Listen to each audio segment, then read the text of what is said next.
What he disclosed, interestingly, to me during that period is that he had written to the Ethics Committee of the British Medical Association to take their advice, how to deal with this perplexing issue that was clearly causing him concern about a conflict of interest that he was unable to really articulate to me. So he wrote to the Dr Armstong at the BMA's Ethics Committee to ask their opinion. And in it, unbeknown to me at the time, he had said that he had been contacted by the Department of Health, who said to him that the government stood to be sued by the parents of children affected by the MMR or apparently affected by the MMR vaccine, and that this, to him, was a conflict of interest, that the government was going to be sued. Now, you have to understand, I came into this with the lawyers believing that the case was against the vaccine manufacturers. The government didn't even come into it.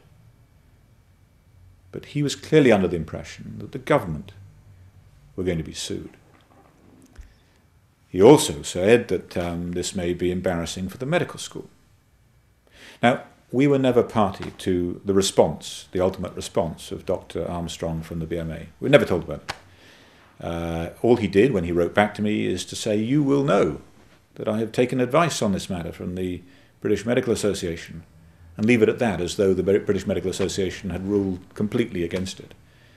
When in fact we got the documents, which we did do as part of the disclosure for the GMC, there it was, the letter from Dr Armstrong, not only endorsing the fact that this study could and should be done because it was morally and ethically proper that it should be done, but that not to do it because it was embarrassing to an institution or because it meant the government might be sued was not a sound moral argument.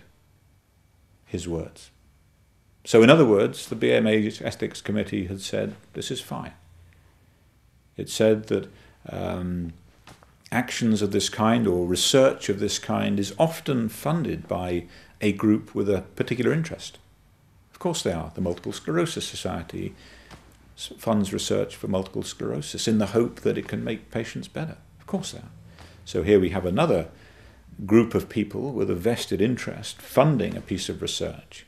And as long as it's ethical and as long as it's conducted in a way that it's published, whether it's positive or negative, then that is fine. Nonetheless, Professor Zuckerman did not get the answer that he wanted. He never disclosed that to us.